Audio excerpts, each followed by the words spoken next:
క్రీస్తు ప్రభుని యందు మిక్కిలి ప్రియమైన దేవుని బిడ్డలారా, సహోదరి సహోదరులారా, ఈరోజు మనమందరం కూడా సామాన్య 21వ ఆదివారాన్ని మనం కొనియాడుతూ ఉన్నాము. ఈ 21వ ఆదివారంలో భగవంతుడు మనతో చక్కగా తన యొక్క వాక్కు ద్వారా మాట్లాడటానికి ఆశపడుతూ ఉన్నారు. కాబట్టి ఈనాటి వాక్యపు ధ్యానాంశానికి మనందరూ కూడా ప్రేమతో ఆహ్వానిస్తున్నాను. ఎస్ఎంజే క్రియేషన్స్ యూట్యూబ్ ఛానల్ ద్వారాగా ఈరోజు 3 దివ్యగ్రంథ పట్టణాలని మనం పరిశీలిస్తే, మొదటి పట్టణముగా యెషయా గ్రంథము 22వ అధ్యాయము 19వ వచనం నుంచి 23వ వచనం వరకు, అలాగే రెండవ పట్టణముగా రోమాపత్రిక 11వ అధ్యాయము 33వ వచనం నుంచి 36వ వచనం వరకు, సువిశేష భాగము మత్తయి సువార్త 16వ అధ్యాయము 13వ వచనం నుంచి 20వ వచనం వరకు మన తల్లి శ్రీ సభ మనకు అందించింది. కాబట్టి ఈ 3 పట్టణాలను మనం చాలా కూలంకుషంగా, అర్థవంతంగా మన ఆధ్యాత్మిక జీవితాలకు మేలుకరంగా ధ్యానం చేయడానికి ప్రయాసపడదాం. కాబట్టి ఈరోజు మొదటి పట్టణంగా ప్రియబిడ్డలారా, సహోదరి సహోదరులారా, మనం నేర్చుకునేటువంటి సందేశం ఏంటంటే, దేవుడే సమస్తాన్ని కూడా నడిపించేది. ఆయనే భగవంతుడే సమస్తాన్ని నడిపించేది, ఆయనే పరిపాలించేది, ఆయనే నియమించేది, ఆయనే శాసించేది. భగవంతుడే మనల్ని పరిపాలించిన నాయకులను ఎన్నుకునేది. మనకు ఎల్లప్పుడూ కూడా మన నాయకుల ద్వారాగా, మన ప్రజా నాయకుల ద్వారాగా మనల్ని పరిపాలించేది కూడా భగవంతుడే. కాబట్టి ఆయనకు నచ్చిన వారిని పదవిలో కూర్చోబెట్టి, నచ్చిన వారిని విసిరివేసేటువంటి అధికారం భగవంతుడికి మాత్రం ఉంది. ఉదాహరణకి సౌలు మహారాజు యావే ప్రభుకి నచ్చల, సౌలుని తీసి పక్కన పెట్టేశాడు, తన స్థానంలో దావీదు మహారాజుని ఎన్నుకున్నాడు. అలాగే ఈరోజు కూడా యెషయా ప్రవక్త ద్వారాగా మనకు మొదటి పట్టణంలో షెబ్రా అనేటువంటి రాజోద్యోగిని తన పదవి నుంచి, తన ఉద్యోగం నుంచి తొలగించేస్తున్నాడు.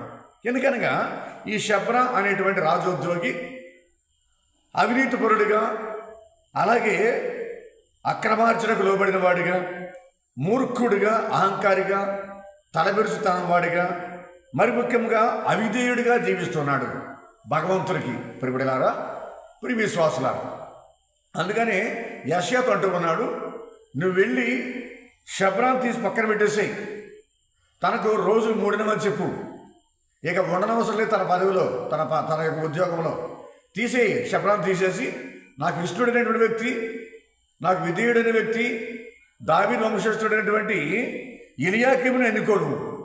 ఎలియాకీమును ఎన్నుకొని అతడిని షెబ్రా స్థానంలో ఉద్యోగంలో పెట్టు. దావీదు వంశస్థుడు, వినయవంతుడు, విధేయతపరుడు, నాకు నచ్చిన వాడు ఈ ఎలియాకీము. కాబట్టి ఆ ఎలియాకీమునకు దావీదు వంశపు, దావీదు రాజ్యపు తాళపు చెవుల్ని ఎలియాకీముకి ఇస్తానని చెప్పు. అలాగే ఎలియాకీము మూసిన దాన్ని ఎవరు కూడా తెరవలేరు, ఎలియాకీము తెరిచిన దాన్ని ఎవరు కూడా మూయలేరు.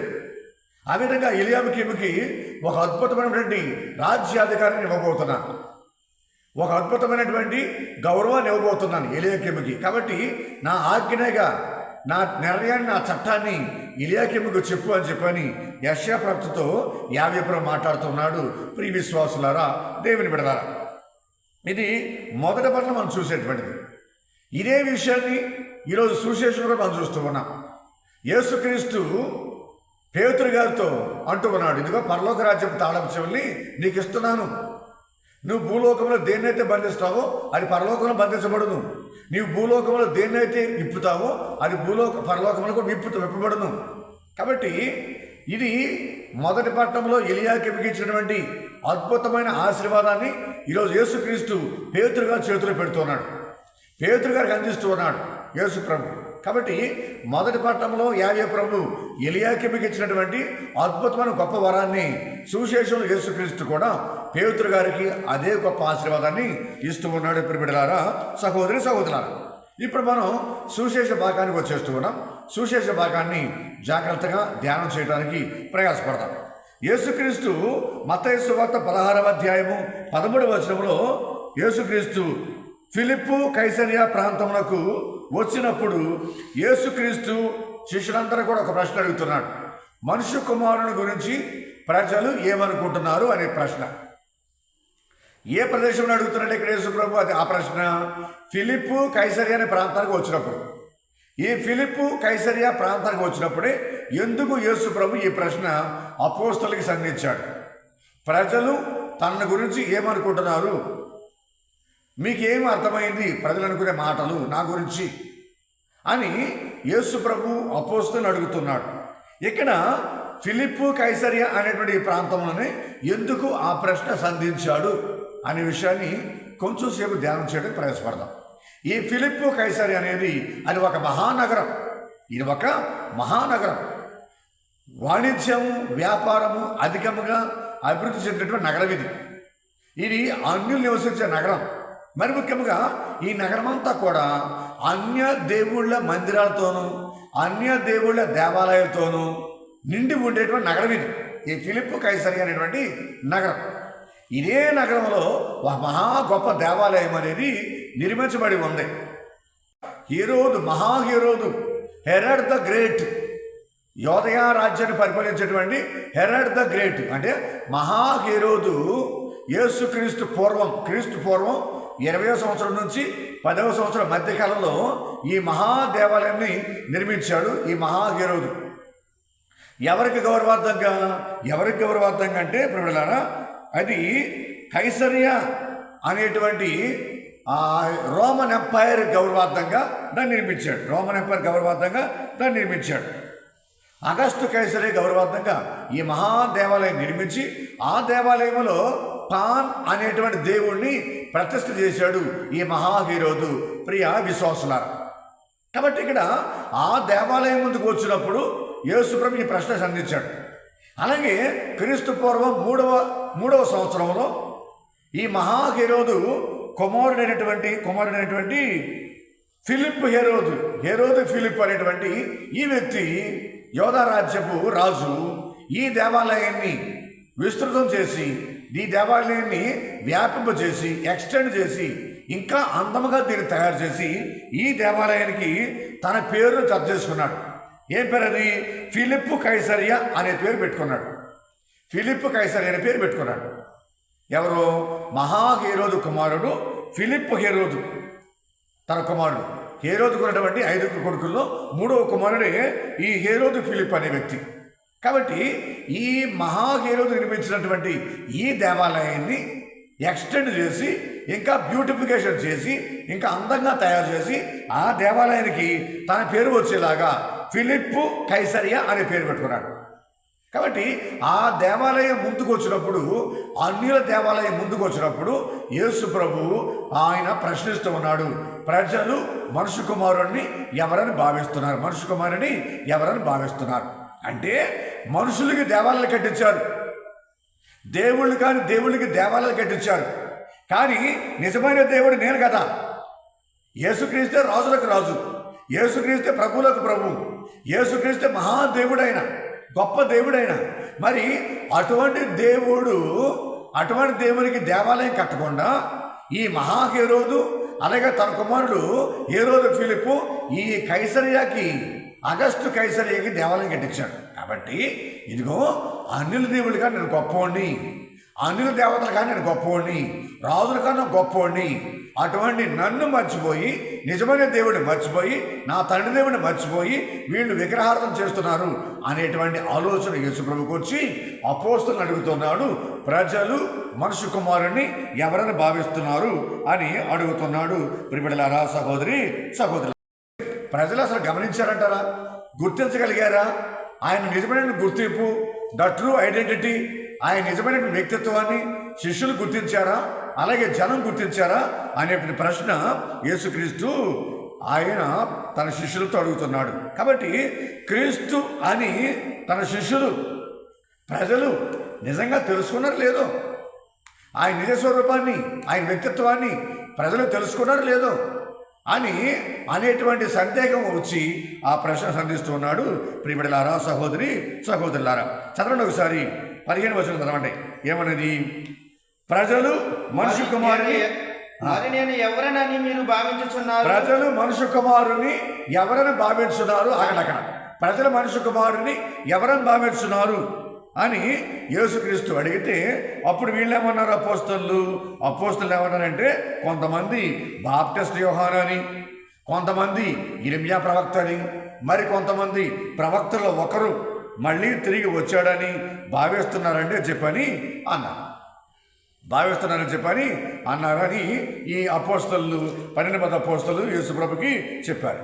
ఇక్కడ మనం గమనించే విషయం ఏంటంటే బిడ్డలారా, సహోదరులారా, అసలు యేసు ప్రభువుని, జగత్ రక్షకుడిని, దేవుని కుమారుణ్ణి అసలు వేరే వాళ్ళతో పోల్చడం అనేది సరికాదు. ఇక్కడ దేవుని కుమారుణ్ణి వేరే వాళ్ళతో పోల్చడం అనేది సరికాదు. ఇక్కడ అసలైన ప్రశ్న ఏంటంటే ఫిజికల్గా యేసు ప్రభుని అర్థం చేసుకున్నారా, లేదా స్పిరిచువల్గా యేసు ప్రభుని అర్థం చేసుకున్నారా? మానవావతారం ఉన్నటువంటి యేసు ప్రభుని అర్థం చేసుకున్నారా? ఆ మానవావతారంలోనే దైవత్వం కూడా ఉందని అసలు జనానికి అర్థమైందో లేదో తెలుసుకోవాలని చెప్పని ఈ ప్రశ్న వేశాడు. ప్రియబిడ్డలారా, సహోదరులారా, కాబట్టి యేసు ప్రభుని యొక్క గుర్తింపు అనేది ఫిజికల్గా చూస్తే కనుక బైబిల్లో చాలా క్లియర్గా ఉంది. ఏమనుంది? యేసుక్రీస్తు నజరేతు నివాసి అని, యేసుక్రీస్తు యోసేపు మరియల కుమారుడని, యేసుక్రీస్తు వడ్రంగి పని చేసుకునేవాడని, ఆ విధంగా ఫిజికల్గా భౌతికంగా యేసుప్రభునికి ఐడెంటిటీ, యేసుప్రభునికి గుర్తింపు అనేది అక్కడ స్పష్టంగా కనిపిస్తూ ఉంది. కానీ యేసుప్రభుని యొక్క స్పిరిచువాలిటీ, యేసుప్రభుని యొక్క దైవత్వాన్ని వాళ్ళు అర్థం చేసుకున్నారో లేదో. కానీ వాళ్ళు అర్థం చేసుకున్నది ఏంటి? ప్రజలందరూ కూడా యేసుప్రభు అద్భుతాలు చేస్తున్నాడు, సూచక్రియలు చేస్తున్నారు, స్వస్థతలు చేస్తున్నాడు, సువార్త బోధిస్తున్నాడు, ఇది మాత్రమే అర్థం చేసుకున్నారు. కానీ అతనిలో ఉన్నటువంటి దైవత్వాన్ని, ఆయనలో ఉన్నటువంటి క్రీస్తు తత్వాన్ని, ఆ మెస్సియానిక్ తత్వాన్ని వాళ్ళు అర్థం చేసుకోలేక యేసుప్రభునేమో బాప్టిస్ట్ యోహాను గారితో పోలుస్తూ ఉన్నారు, యేసుప్రభునేమో ఇర్మియా ప్రవక్తతో పోలుస్తూ ఉన్నారు, యేసుప్రభునేమో ప్రవక్తలో ఏదో ఒక ప్రవక్తగా పోలుస్తూ ఉన్నారు. ఇక్కడ చాలా పొరపాటు ఉన్నాయి ప్రియబిడ్డలారా, సహోదరులారా. కాబట్టి యేసుప్రభు అసలు అంటే ఎవరిక్కడ? ఆయన మానవుడా? ఆయన రాజా? ఆయన ప్రవక్త? ఎవరని యేసుప్రభువుని ప్రజలు అనుకుంటూ ఉన్నారు. అసలు విషయం ఏంటి అని అంటే వాళ్ళు యేసుప్రభువుని ఒక మనిషిగానే గుర్తిస్తున్నారు. కానీ ఇక్కడ యేసుప్రభు ప్రియబిడ్డలారా, ఆయన దైవ సంభూతుడు, జగద్రక్షకుడు, లోకరక్షకుడు, మెస్సయ్య, క్రీస్తు అయిన, జీవము గల కుమారుడైన అని వాళ్ళు అర్థం చేసుకోలేకపోయారు. మరి ముఖ్యంగా వాళ్ళు చేసిన పొరపాటు ఏంటంటే ప్రియబిడ్డలారా, యేసు ప్రభువుని ప్రజలతో పోల్చారు. బాప్టిస్ట్ యోహాను మానవుడే, అయినప్పటికీ దేవుని సేవకుడు. ఇర్మియా ప్రవక్త మనిషి అని పుట్టాడు, దేవుని ప్రవక్త. కాబట్టి భగవంతుడిని మానవులతో పోల్చడం అనేది సరికాదు. భగవంతుడిని ప్రవక్తలతో పోల్చడం అనేది సరికాదు. యజమాన్ని సేవకులతో పోల్చడం అనేది సరికాదు.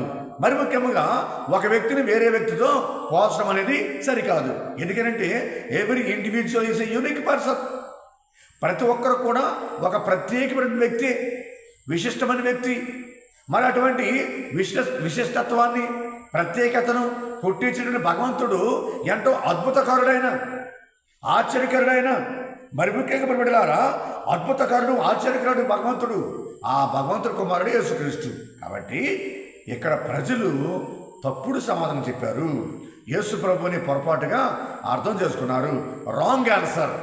యేసు ప్రభుకి సంతోషం లేదు, యేసు ప్రభుకి సంతృప్తి లేదు ప్రజలు చెప్పిన సమాధానం గురించి.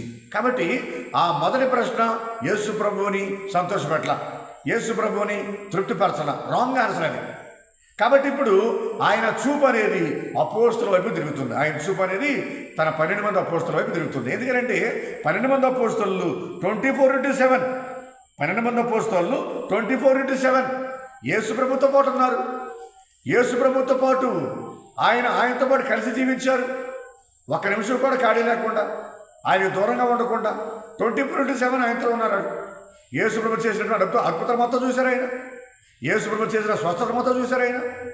అన్నీ చూశారు ఆయన. ఆయన బోధించిన బోధన అన్నీ కూడా అపోస్తలు దగ్గరుండి గమనించారు. కాబట్టి వీళ్ళకి, అపోస్తలకి జనం కన్నా బాగా ఎక్కువ తెలుసుద్ది. ప్రజల కన్నా అపోస్తలకి నా గురించి బాగా తెలుసుద్ది. They know me very well. వాళ్ళు నన్ను బాగా అర్థం చేసుకుని ఉంటారు అపోస్తలు అని చెప్పని ప్రజల నుంచి యేసుప్రభుని యొక్క దృష్టి, యేసుప్రభుని యొక్క ఆలోచన 12 మంది అపోస్తలుల వైపు తిరిగింది. అయితే ప్రజలు ఏమనుకుంటే మనకెందుకు, ప్రజలు ఏదో అనుకుంటారు, లోకులు కాకులు అంటూ వాళ్ళు 100 మంది 100 ఆలోచనలు ఉంటాయి వాళ్ళకి. కానీ మీ సంగతి ఏంటి? You are my beloved disciples. నాతో ఉండేవాడు కదా, మీరు నా ప్రక్కనే ఉండేవాడు కదా, నేను చేసేటువంటి పనులని మీరు చూశారు, నా చేతి నుంచి వచ్చే ప్రతి స్వస్థత మీరు చూశారు, అన్నీ చూశారు కదా. మరి మీరు నా గురించి ఏమని ఆలోచిస్తున్నారు?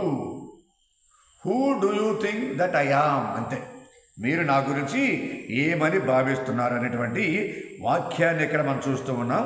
ప్రియబిడ్డలారా, సహోదరి సహోదరులారా, ఈ విధంగా ఏం చెబుదామా, ఏం చేద్దామా అనేటువంటి డిస్కషన్ వాళ్ళ మధ్య మొదలైంది.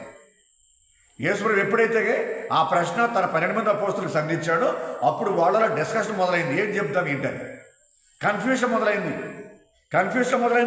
డిస్కషన్ మొదలైంది, గందరగోళం మొదలైంది. ఏం చెప్తే ఏమంటారో, ఏమి సమాధానం చెప్పాలో అనేటువంటి ఆలోచన మొదలయ్యి వాళ్ళందరూ కూడా ఆలోచన తర్జన పడుతూ ఉంటే ఆ తర్జన ఆ డిస్కషను అటువంటి యాంగ్జైటీని బద్దలు కొట్టుకుని పేతురు గారు ముందుకు వచ్చి ఒక చక్కని సమాధానం చెప్పాడు. పేతురు గారు అదే సమాధానం చదవండి ఒకసారి. నీవు సజీవుడివగు దేవుని కుమారుడమైన క్రీస్తువు, 16వ వచనం. అందుకు సీమోను పేతురు నీవు సజీవుడవగు దేవుని కుమారుడవైన క్రీస్తువు అన్నాడు పేతురు గారు. గమనించండి, నీవు సజీవుడవగు దేవుని కుమారుడమైన క్రీస్తువు. You are the son of God, the living God. You are the son of God and the living God. కాబట్టి అటువంటి గొప్ప సమాధానాన్ని పేతురు గారు చెప్పేటప్పటికీ యేసుప్రభు ఎంతో సంతోషించాడు, ఎంతో ఆనందించాడు. యేసుప్రభు యొక్క మనసులో ఎంతో తృప్తి.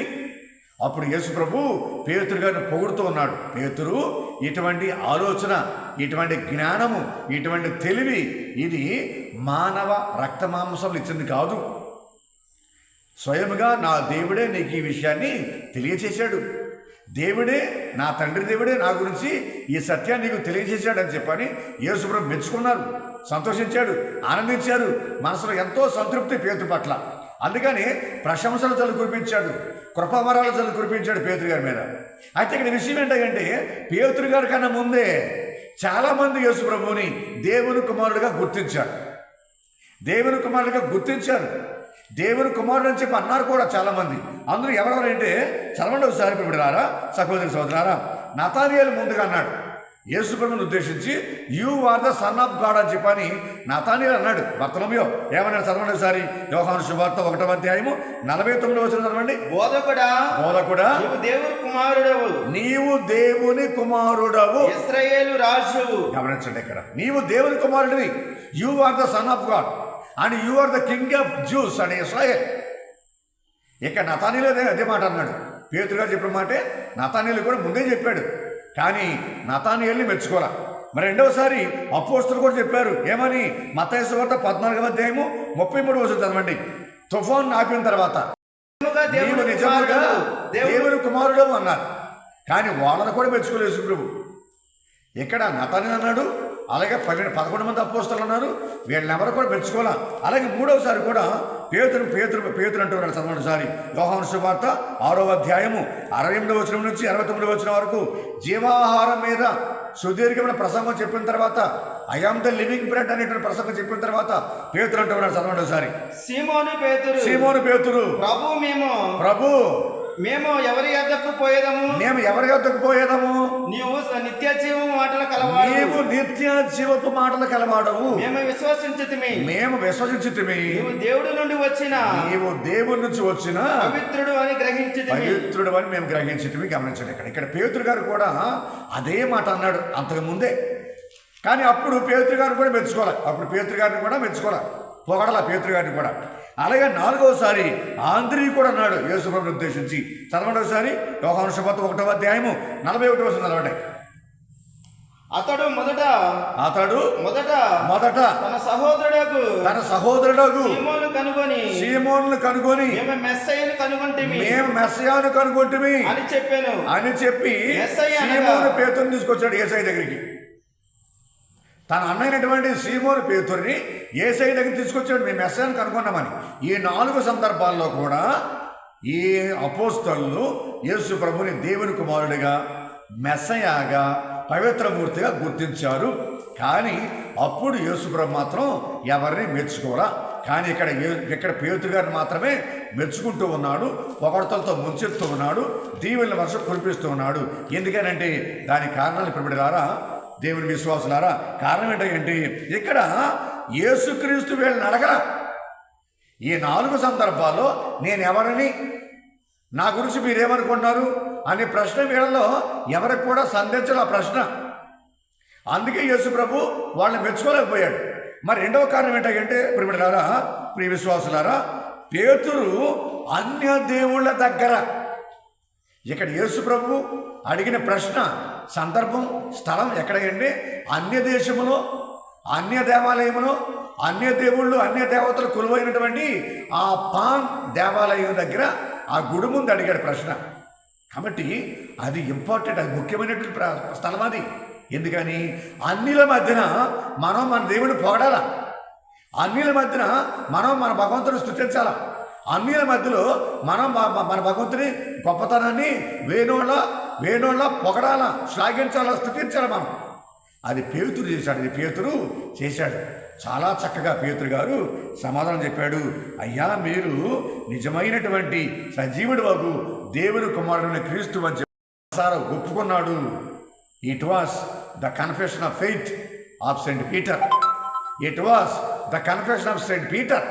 కాబట్టి యేసు ప్రభు పట్ల పేతురు గారు కనబరిచినటువంటి విశ్వాస ప్రకటన, the confession of faith of Saint Peter ఇక్కడ మనం చూస్తూ ఉన్నాం.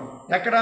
అన్యుల ముందు, అన్య దేశములో, అన్య దేవుళ్ళు కొలువైనటువంటి ఆ దేవాలయం ముందు నీవే నిజమైన దేవుని కుమారుడవు, నీవే భగవంతుడివి, నీవే సకల రక్షకుడివి, జగత్ రక్షకుడివి, క్రీస్తువు మెస్సయ్య అని చెప్పని పేతురు గారు ఒప్పుకున్నాడు. ప్రియమిత్రులారా, సహోదరులారా, మిగతా ఏ 11 మంది అపోస్తలులు కూడా ముందుకు రాలేకపోయారు. అటువంటి ధైర్య సాహసాలతో కూడుకున్నటువంటి సమాధానం చెప్పలేకపోయారు. అందుకనే పేతురు గారి మీద యేసుక్రీస్తు వరాల వర్షం కురిపిస్తున్నాడు. ప్రియమిత్రులారా, సహోదరులారా, కాబట్టి మనము కూడా అన్యుల ముందు, అన్యుల మధ్యలో, అన్యుల ప్రక్కన మన దేవుడిని స్తుతించాలి, మన దేవుడిని పొగడాలి, మన దేవుడిని శ్లాఘించాలి, మన దేవుని యొక్క గొప్పతనాన్ని వేణోళ్ళ శ్లాఘించి పొగడాలి మనం. అప్పుడు దేవుడికి ఎంతో ఇష్టం, ఎంతో సంతృప్తి, ఎంతో ప్రేమ మన మీద ఆయన కురిపిస్తూ ఉన్నాడు. కాబట్టి పేతురు గారిని కూడా ఆ విధంగానే దీవించాడు, ఆశీర్వదించాడు. ఎన్నో వరాలు పేతురు గారి మీద కురిపిస్తూ ఉన్నాడు. ప్రియమిత్రులారా, సహోదరులారా, కాబట్టి ఈరోజు సువిశేష భాగంలో మనం తప్పనిసరిగా 5 పదాల గురించి మనం ధ్యానం చేయాలి. 5 పదాల గురించి మనం ధ్యానం చేయాల ఈరోజు సువిశేష భాగం నుంచి. అందులో మొదటి పదం ఏంటంటే ప్రియమిత్రులారా, సహోదరులారా, అందులో మొదటి పదం ఏంటంటే రాయి. ఏంటది? రాయి. రాయి అంటే ఏంటి? స్టోన్ అనమాట. రాయి అంటే ఏంటి? స్టోన్. అందుకు సీమోను పేతురు, నీవు సజీవుడి వగు దేవుని కుమారుడవని క్రీస్తువు అని సమాధానం ఇచ్చాను. యోనా పుత్రుడు వగు సీమోను, నీవు ధన్యుడవు, నీకు ఈ విషయమును తెలియపరచినది పరలోకమందు నా తండ్రియే కాని రక్త మాంసములు కావు. 18వ వచనం, నీవు పేతురువు. కేఫా అనే పేరు యేసు ప్రభు పెట్టిన పేరు. సీమోనుకి పెట్టిన పేరు కేఫా, అనగా రాయి, అనగా పేతురు.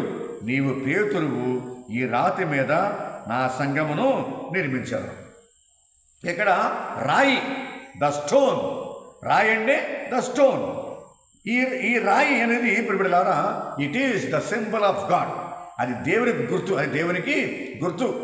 రాయి అనేది భగవంతునికి చిహ్నం. ఆ రోజు యాకోబు తన ఇంటి దగ్గర నుంచి 16 అనే గ్రామానికి, ఆరాన్ దేశానికి తన అన్నయ్యను మోసం చేసి తండ్రి యొక్క దీవెనలన్నీ కూడా దొంగతనంగా పొందుకొని పారిపోతూ ఉంటే అమ్మ సలహాతో ఆయన ఒక ప్రదేశానికి వెళ్ళినప్పుడు చీకటి పడగా తల కింద రాయి పెట్టుకుని నిద్రపోతున్నటువంటి సమయంలో ఆయన నిద్రలో ఒక దర్శనం కలిగింది. ఒక పెద్ద నిచ్చెన, ఆ నిచ్చెన మీద దేవతలు ఎక్కుతూ ఉన్నారు. అది అక్కడ ఆ తెల్లారి పొద్దున్న లేచిన తర్వాత ఆ రాయిని ప్రతిష్ఠించి, ఆ రాయిని దేవునికి తనకు మధ్యవర్తిగా వాగ్దానంగా కావలింటిగా ఏర్పాటు చేసుకుని ఆయన ప్రమాణం చేశాడు. ఇదిగో ఈ స్థలము భయంకరమైన స్థలం, ఇది దేవుడు నివసించే స్థలం ఇది. అందుకే దీనికి బేతేలు అని పేరు పెట్టి యాకోబు తన ప్రయాణాన్ని కొనసాగించాడు. రాయి, తలగడగా వాడుకున్న రాయి, తలగడగా వాడుకున్న రాయి. ఆ విధంగానే ఎర్ర సముద్రం దాటిన తర్వాత, అలాగే యోర్దాన్ నదిని దాటిన తర్వాత 12 రాళ్ళు పెట్టి బలిపీఠం ఏర్పాటు చేయటం, ఇవన్నీ కూడా రాయి అంటే దేవునికి గుర్తు అని, దేవునికి గుర్తు అని. అలాగే దానియేలు గ్రంథంలో 4వ అధ్యాయంలో ఒక పెద్ద రాయి, ఎవరో కలపకుండానే పెద్ద కొండ మీద నుంచి ఒక పెద్ద రాయి దొర్లుకుంటూ వచ్చేసి నెబుకద్నెజరు ఏర్పాటు చేసినటువంటి ఆ పెద్ద విగ్రహాన్ని, కల్లో ఆ పెద్ద విగ్రహాన్ని ముక్కలుగా పిండిగా చేసేసిందని చెప్పని నెబుకద్నెజరు దర్శనం చూస్తూ ఉన్నారు. కాబట్టి ఆ రాయి ప్రపంచమంతా కూడా వ్యాపించింది. అదే రాయ, ఇదే రాయి అనగా దేవునికి గుర్తు, రాయి అనగా దేవునికి గుర్తు. చదవండి ఒకసారి ద్వితీయోపదేశకాండము 32వ అధ్యాయము 4వ వచనం చదవండి. రాయి అనగా ఏంటి? ప్రభువు మహాసంరక్షకుడు, ఆయన యోగ్యుడు, న్యాయవంతుడు, విశ్వసనీయుడు, నిర్మలుడు, న్యాయమును ధర్మమును పాటించువాడు. అలాగే కీర్తన 18:2, ప్రభువే నాకు శిలా కోట, నా దేవుడు నన్ను ఆపదల నుండి రక్షించువాడు, నేను ఆయన పరిగెత్తి వచ్చుదును. గమనించండి, ప్రభువే నాకు కోట, ప్రభువే నాకు శిల, ప్రభువే నాకు కోట, ప్రభువే నాకు శిల. కాబట్టి ఈ రాయి అనేది దేవునికి గుర్తు. ప్రియబిడ్డలారా, సహోదరులారా, కాబట్టి ఇక్కడ దేవుని రక్షణ కార్యంలో ఇక్కడ పేతురు గారు కూడా భాగస్వామి అవుతున్నాడు. ఎందుకంటే పేతురును కేఫాగా మార్చిన భగవంతుడు, పేతురు రాయిగా మార్చిన భగవంతుడు. ఆ పేతురు గారు అపోస్తల విశ్వాసం మీద క్రీస్తు భగవంతుడు తన సంఘాన్ని నిర్మించు ఉన్నాడు. ప్రియబిడ్డలారా, సహోదరు. కాబట్టి రాయి, ఆ విషయాన్ని మనం గుర్తుంచుకోవాలి. కాబట్టి మనమందరం కూడా యేసు ప్రభు స్థాపించినటువంటి ఈ కథోలిక శ్రీ సభలో సజీవమైన శిలలుగా మనం కూడా ఉంటూ ఉన్నాం. అది మొదటిది, రాయి గురించి మనం ధ్యానం చేసుకున్నాం. రెండో పదం ఏంటంటే నా సంఘము, మై చర్చ్. యేసు ప్రభు అంటున్నాడు ఇక్కడ, మై చర్చ్, నీవు పేతురువు, ఈ రాతి మీద నా సంఘమును నిర్మించేదను. My church. ఇక్కడ యేసు ప్రభు చాలా క్లియర్గా చెప్తున్నాడు, మై చర్చ్ అంటున్నాడు. అంటే చర్చ్ అంటే ఇక్కడ ఎక్లేసియా. ఈ చర్చ్ అనే పదాన్ని నూతన నిబంధనలో 114 సార్లు వాడబడింది, రాయబడింది. ప్రియబిడ్డలారా, సహోదరులారా, కాబట్టి ఆ రోజుల్లో అనేకమైన సంఘాలు ఉన్నాయి, అనేకమైనటువంటి అసెంబ్లీస్ ఉన్నాయి, అనేకమైనటువంటి గ్రూపులు ఉన్నాయి. కానీ యేసు ప్రభు స్థాపించినటువంటి ఈ ఏక కథోలిక అపోస్తలిక పవిత్ర శ్రీసభ ఒక ప్రత్యేకమైన శ్రీసభ, విశిష్టమైన శ్రీసభ, గొప్పదైన శ్రీసభ. ఇది యేసు ప్రభువే స్థాపించినటువంటి శ్రీసభ. కాబట్టి యేసుక్రీస్తు ఈ శ్రీసభను ఆయనే శిరస్సుగా ఉంటున్నాడు. మన శరీర భాగాలు మనమందరం కూడా యేసు ప్రభుని యొక్క ఆ కథోలిక శ్రీసభలో మనమందరం కూడా శరీర భాగాలమై ఉంటూ ఉన్నాం. ప్రియబిడ్డలారా, సహోదరులారా, ఇక్కడ నా సంఘము అంటే అర్థం ఏంటి? నా సంఘం అంటే అర్థం ఏంటి అనగా దేవుని యొక్క సంఘము, వధువు సంఘము, క్రీస్తు ప్రభు స్థాపించినటువంటి సంఘం ఇది. ప్రియబిడ్డలారా, సహోదరులారా, దీనికంటూ ఒక ప్రత్యేకత, విశిష్టత, గొప్పతనం అనేది ఇది సంతరించుకుంది. ఎందుకంటే యేసు ప్రభు స్థాపించినటువంటి ఈ శ్రీ సభ, ఈ సంఘం అనేది అందరినీ కూడా ఐక్యపరుచుకునేటువంటి సంఘం ఇది. ఎవరిని కూడా తీసివేయకుండా, ఎవరిని కూడా త్రోసివేయకుండా, ఎవరిని కూడా దగ్గర రానివ్వకుండా ఉండేటువంటి సంఘం. కానీ అందరిని కలుపుకునే సంఘం ఇది. ఇంక్లూసివ్ ఇది, నాట్ ఎక్స్క్లూసివ్.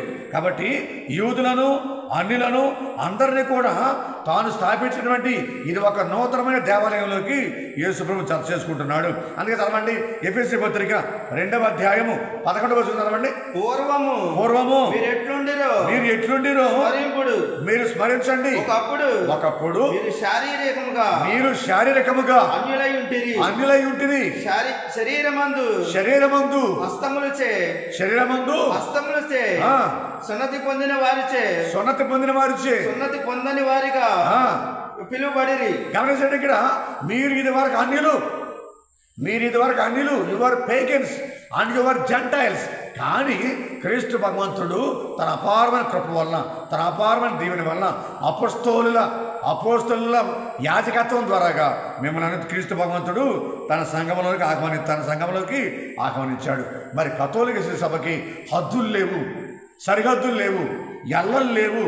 కాబట్టి ఇక్కడ యేసు ప్రభుకి ఆయన స్థాపించినటువంటి శ్రీసభకి హద్దులు లేవు, సరిహద్దులు లేవు, ఎల్లలు లేవు, బౌండరీస్ లేవు, తేడాలు లేవు, భేదాలు లేవు.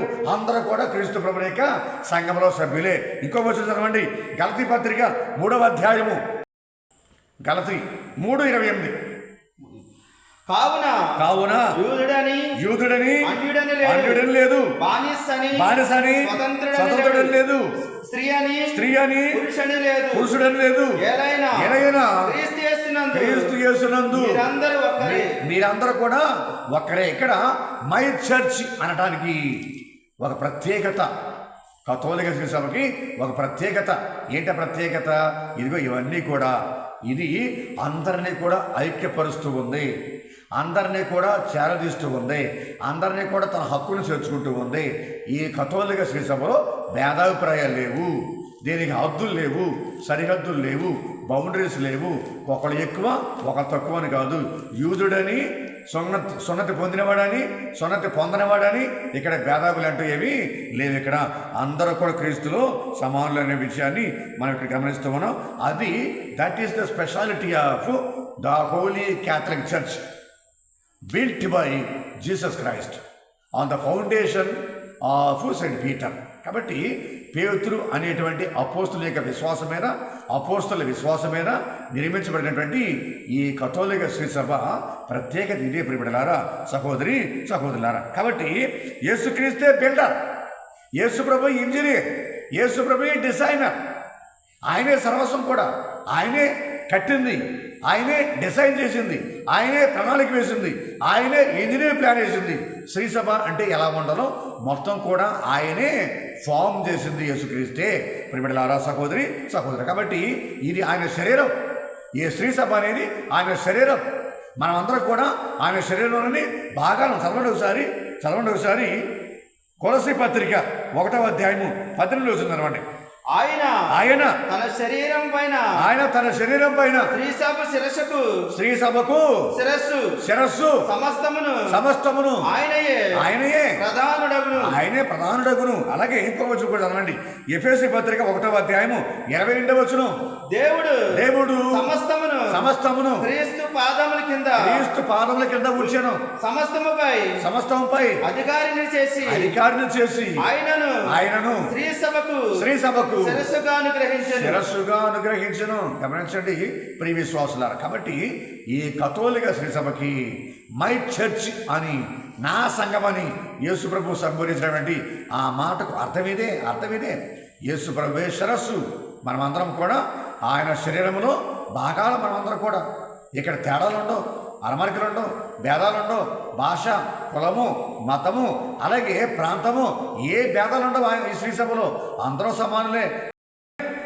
ఆయన శ్రీసభలో సభ్యులం, ఆయన దైవికమైన కుటుంబంలో మనమందరం కూడా బిడ్డలమే. కాబట్టి ఇది మై చర్చ్ అనటంలో యేసు ప్రభు ఇచ్చినటువంటి ప్రత్యేకత. కాబట్టి ఈ శ్రీసభలో మనమందరం కూడా విశ్వాసులమే, మనమందరం కూడా లివింగ్ స్టోన్స్, సజీవమైన శిలలు మనమందరం కూడా. చదవండి ఒకసారి పేతురు గారు అనే మాట. 1 పేతురు 2వ అధ్యాయం 5వ వచనం. ఆధ్యాత్మికమైన దేవాలయమును నిర్మించుటలో మీరు సజీవమైన శిలలుగా మిమ్మల్ని ఉపయోగింపనిండు. యేసుక్రీస్తు ద్వారా ప్రీతికరమైన ఆధ్యాత్మికమైన బలులను అర్పించుటకు. గమనించండి, ఇక్కడ మనమందరం కూడా ప్రతి విశ్వాసి పేతురు గారిని అనుసరించి క్రీస్తు ప్రభువులో ఎవరైతే బాహాటంగా విశ్వాస ప్రకటన చేస్తారో, ద కన్ఫెషన్ ఆఫ్ ఫెయిత్ చేస్తారో, వాళ్ళందరూ కూడా మనమందరం కూడా ఈ పవిత్రమైనటువంటి ఆధ్యాత్మికమైన దేవాలయంలో మనమందరము లివింగ్ స్టోన్స్, సజీవమైన శిలలు అవుతున్నాం. మనమందరం కూడా సజీవులమైనటువంటి శిలలం అవుతున్నాం ప్రియబిడ్డలారా, సహోదరి సహోదరులారా. అది విషయం ఇక్కడ. మై చర్చ్ అని యేసు ప్రభు, నా సంఘం అని యేసు ప్రభు ప్రస్తావించడంలో ఇది అర్థం ప్రియబిడ్డలారా. కాబట్టి నా సంఘమును నిర్మించేదను. తర్వాత వచ్చును నీవు పేతురువు, ఈ రాతి మీద నా సంఘమును నిర్మించేదను, నరక శక్తులు దీనిని జయింపరాదు. మరి మూడవ పదం మనం ధ్యానం చేయవలసింది ఏంటంటే నరక శక్తులు. ఏంటది? నరక శక్తులు. మొదటిదేమో శిల, రాతి మీద. రెండవదేమో సంఘము. అందులోనే ఇంకొక విషయం, నా సంఘము. ఇప్పుడు మూడో పదం ఏంటంటే నరక శక్తులు. ఈ నరక శక్తులు అంటే ఏంటంటే, నరకం అంటే ఏంటంటే అవిశ్వాసులందరూ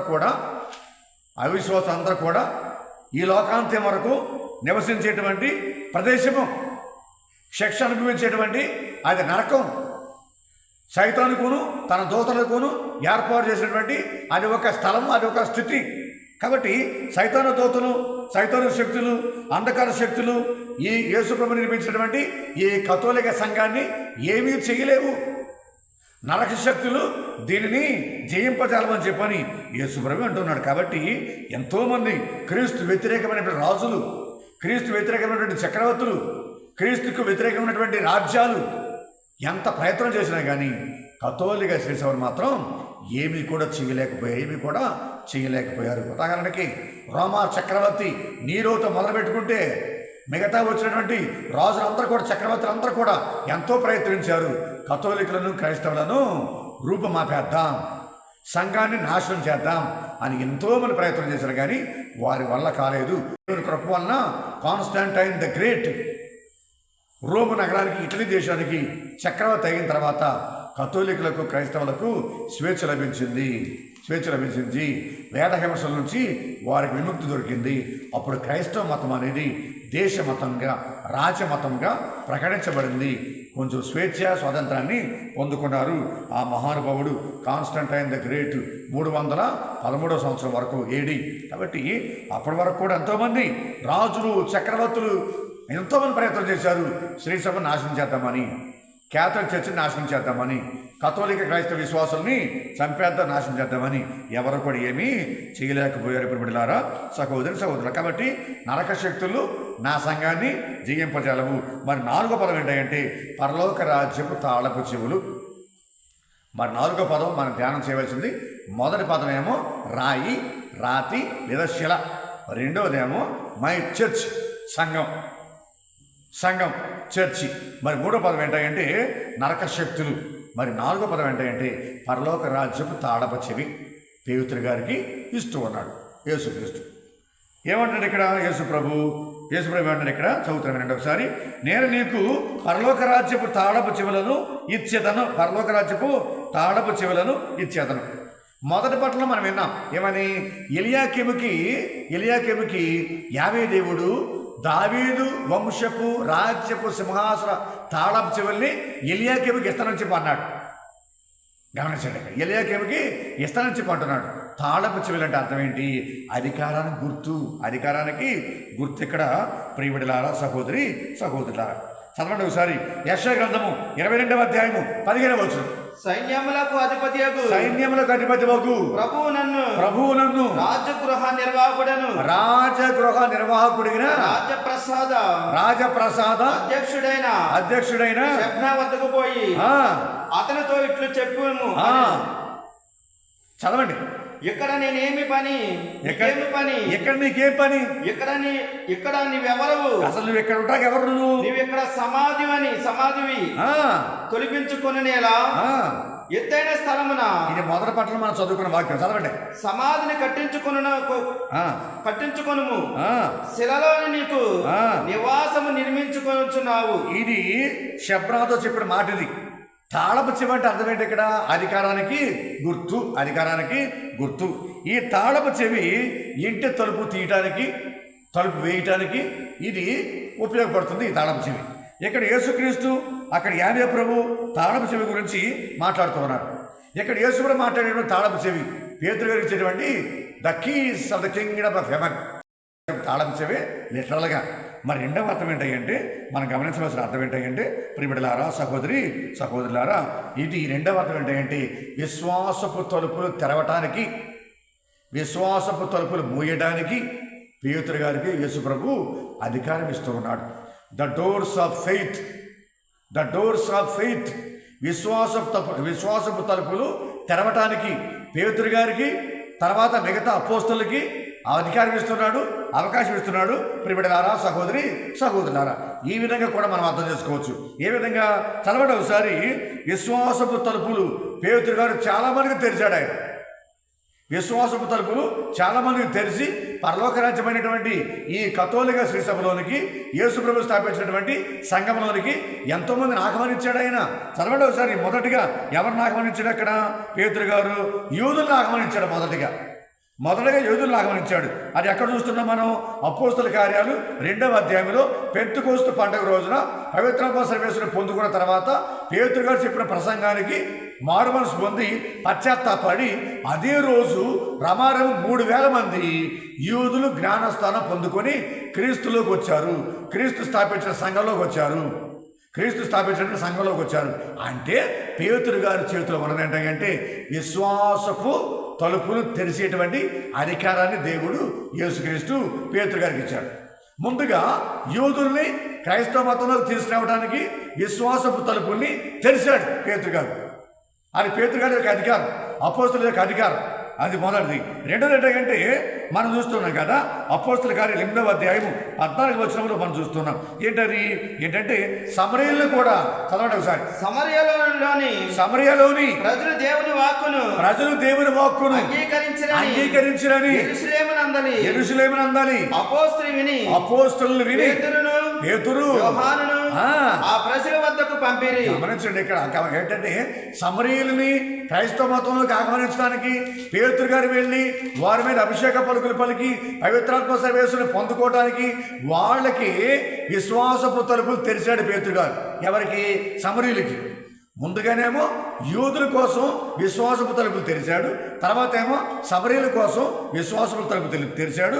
మరి మూడోది ఏంటంటే ప్రియబిడ్డలారా, సహోదరి సహోదరులారా, అన్యులకు కూడా పేతురు గారు విశ్వాసపు తలుపులు తెరిచాడు. ఇది ఎక్కడ చూస్తున్నాం మనం? అపోస్తల కార్యాలు 10వ అధ్యాయంలో అన్యుడైనటువంటి కొర్నేలి ఇంటికి వెళ్ళిన తర్వాత ఆ కొర్నేలి ఇంటి వద్ద సువార్త ప్రచారం చేసి సువార్త ప్రబోధం చేసిన తర్వాత అది అక్కడికి వచ్చిన ప్రార్థన కూటానికి వచ్చిన వాళ్ళందరూ కూడా క్రీస్తు ప్రభు యొక్క నామంలో అన్యులు చాలామంది కూడా జ్ఞానస్థానం పొందుకున్నారు. మొదటికేమో యూదులకి the doors of faith open చేశాడు. తర్వాత జెంటైల్స్కి, పేగన్స్కి, అన్యులకి the doors of faith open చేశాడు. తర్వాత ఇక్కడ పాలస్తీనా దేశానికి బయట ఉన్నటువంటి అన్యులకు కూడా ద డోర్స్ ఆఫ్ ఫెయిత్, విశ్వాసపు ద్వారాన్ని పేతురు గారు తెరిచాడు. క్రీస్తు సంఘంలోకి రావడానికి, శ్రీసభలోకి రావడానికి. అదే కూడా మనం అపోస్తల కార్యాలు 14వ అధ్యాయము 27వ వచనంలో మనకు అర్థమవుతుంది. వారు అంతియోకియాకు చేరుకొని అక్కడ క్రీస్తు సంఘంలోనికి చోట ప్రోగు చేసి దేవుడు వారితో ఉండి చేసినదంతయు అన్యులు విశ్వసించడానికి ఆయన ద్వారమును ఎట్లు తెరిచినదని గమనించండి. ఇక్కడ పాలస్తీనా దేశానికి, దేవుని యొక్క పవిత్ర భూమికి బయట ఉన్నటువంటి అన్యులకు కూడా పేతురు గారు విశ్వాసపు ద్వారం తెరిచి వాళ్ళని క్రీస్తు స్థాపించినటువంటి కథోలిక శ్రీసభలోనికి ఆహ్వానించాడు. రెండవ అర్థం ఇదే. పేతురు గారి చేతిలోకి పరలోక రాజ్యపు తాళపు చెవులు వచ్చాయంటే యేసుప్రభు ద్వారాగా. మొదటి అర్థం ఏంటంటే లిటరల్గా పరలోక రాజ్యపు తాళపు చెవుల్ని పేతురు గారు పొందుకున్నాడు. రెండవ అర్థం ఏంటంటే బిడ్డలారా, పేతురు గారికి ఇచ్చిన అధికారం ఏంటంటే విశ్వాసపు తలుపులు ఇదిగో అన్యులకి, అలాగే యూదులకి, అలాగే సమరయులకి, అలాగే పాలస్తీనా బయట ఉన్నటువంటి అన్యులకి అందరికి విశ్వాసపు తలుపులు తెరిచి వాళ్ళని కథోలిక సంఘంలోనికి, క్రైస్తవ మతంలోనికి, క్రీస్తు స్థాపించిన సంఘంలోనికి పేతురు గారు ఆహ్వానం పలికాడు. తాళాలు తీసి ఓపెన్ చేశాడు. సంఘంలోకి రండి అని చెప్పని ఆహ్వానించాడు. మరి 5వ పదం మనం ధ్యానం చేయవలసింది ఏమిటంటే నేను చదువుతాను వినండి. ఒకసారి వినండి. 19వ వచనమే. నేను నీకు పరలోక రాజ్యపు తాళపు చెవులను ఇచ్చేదను. భూలోకమున నీవు దేన్ని బంధింతువో అది పరలోకమందును బంధింపబడును, భూలోకమందు నీవు దేన్ని విప్పుదువో అది పరలోకమందును విప్పబడును అన్నాడు యేసుప్రభు. కాబట్టి ఇక్కడ విప్పడం, బంధించడం, తెరవటం, మూసేయటం, ఇది 5వ విషయం మనం గమనించాల్సింది. 5వ పదం మనం గుర్తుంచుకోవాల్సింది ఏంటిది అని అంటే కనుక బైబిల్ పండితులు, బైబిల్ తత్వవేత్తలు, బైబిల్ని బాగా అవపోసన గావించినటువంటి the theologians and fathers of the church మనకు చెప్పేది ఏంటంటే భూలోకంలో పేతురు గారు, అలాగే తనతో పాటు ఉన్న అపోస్తల వారసత్వంలో బిషప్ తండ్రి గారు, అలాగే గురువులు, వీళ్ళందరూ కూడా దేవుని సువార్త సేవ చేసేటువంటి యాజకులు అందరూ కూడా చేసే పని ఏంటంటే పాప సంకీర్తన సాంఖ్యాన్ని దీనికి వర్తింపజేస్తూ ఉన్నారు. ప్రియబిడ్డలారా, సహోదరి సహోదరులారా, అక్కడ ఎలియాకీముకి యావే ప్రభువు చెప్పిన మాట, ఈయన ఏదైతే మూసేస్తాడో దాన్ని తెలిసేవాడు ఎవరు ఉండడం చెప్పిన మాట, ఆయనకి ఇచ్చిన అధికారం. ఇక్కడ యేసు ప్రభు కూడా పేతురు గారికి, మిగతా అపోస్తలకి, వాళ్ళ వారసులకి ఇచ్చిన అధికారం ఏంటంటే బంధించడం, అలాగే విడుదల చేయటం, అలాగే మూసేయటం, అలాగే తెరవటం. అంటే ఏంటంటే పరలోక రాజ్యంలోకి వెళ్ళటానికి పాపాలను పరిహరించేటువంటి అధికారం, పాపాలను పరిహరించి పాప బంధం నుంచి, సైతాను శక్తుల నుంచి, సైతాను బందీకాడ నుంచి విడుదల చేసే అధికారాన్ని యేసుక్రీస్తు కథోలిక శ్రీ సభ మినిస్టర్స్కి, అనగా పరిశుద్ధ పాపు గారు, కార్డినల్స్, ఆర్చ్ బిషప్లు, పీఠాధిపతులు, అలాగే గురువులు, వీళ్ళందరూ కూడా అనుగ్రహిస్తూ ఇదిగో ఈ మాట అంటున్నారు. కాబట్టి ప్రజల పాపముల నుంచి వారిని విడుదల చేయాలి, ప్రజలే మీరు క్షమించాలి, వాళ్ళ పాపాల నుంచి వాళ్ళని విడుదల చేయాలి, వాళ్ళ పాప సంఖ్యల నుంచి వాళ్ళని విడుదల చేయాలి అనేది ఇక్కడ యేసుప్రభు మనకి ఇచ్చినటువంటి గొప్ప సందేశం. ప్రియబిడ్డలారా, సహోదరి సహోదరు, కాబట్టి ఈ 5 మాటలన్నీ కూడా మన మనసులో భద్రపరుచుకొని యేసుప్రభుకి, యేసుక్రీస్తు ఇచ్చిన గొప్ప అద్భుతమైన ఆశీర్వాదం, గొప్ప విశిష్టమైన ఆశీర్వాదం, పేతురు గారికి ఇచ్చిన ఆశీర్వాదం. కాబట్టి ఇవన్నీ కూడా మన మనసులో భద్రపరుచుకొని చక్కగా ఈనాటి ఆదివారపు వాక్యపు ధ్యానాంశాన్ని మీ మనసులో భద్రపరుచుకొని ఇది మీకు దీవెనకరంగా, ఆశీర్వాదకరంగా ఉండేలాగున మనస్ఫూర్తిగా ప్రార్థన చేద్దాం. తల వంచండి, కళ్ళు మూసుకుంటే చిన్న ప్రార్థన. మా తండ్రి, ప్రేమగల ప్రభువా, మీ పరిశుద్ధ నామమునకు వందనములు, స్తుతులు, స్తోత్రం. మా తండ్రి, ఇదిగో దేవా, ఈరోజు మేము మొదటి పట్టణం ద్వారాగా, అలాగే సుశేషం ద్వారాగా నేను ధ్యానం చేసిన వాక్యం నా తండ్రి, రోమపత్రికల పౌలు గారు చెప్పిన మాటల ద్వారా నా తండ్రి నేను ధ్యానం చేసిన వాక్యం నా ప్రభు, క్రీస్తే ఈ లోకానికి రక్షకుడు, క్రీస్తే ఈ లోకానికి మెస్సయ, ఆయనే మీరు పంపినటువంటి క్రీస్తు, మెస్సయ, రక్షకుడు, అభిషిక్తుడు.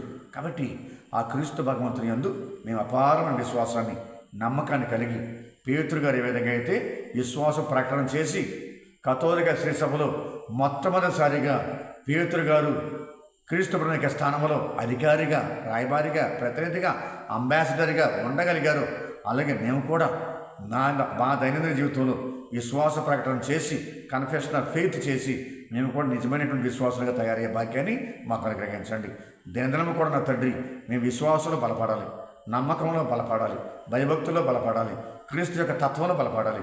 మేము ఎల్లప్పుడూ కూడా క్రీస్తు మనస్తత్వాన్ని అర్థం చేసుకుని, క్రీస్తు తత్వాన్ని అర్థం చేసుకుని, క్రీస్తు యొక్క హృదయం లోతుకు, క్రీస్తు యొక్క మనసు లోతులకు వెళ్ళి ఆయన వ్యక్తిత్వాన్ని మేము అర్థం చేసుకుని దానికి ప్రతిఫలముగా మేము కూడా క్రీస్తు వలె, మేము కూడా అపర క్రీస్తు వలె రూపాంతరం చెందేలాగా మమ్మల్ని దీవించమని ప్రార్థన చేస్తూ ఉన్నాం. మా తండ్రి, ఈనాడు మేము ధ్యానం చేసినటువంటి ఈ వాక్యం ఎంతోమందికి మేలుకరంగా, దీవెనకరంగా ఉండేలాగా మీరు కృప చూపించండి.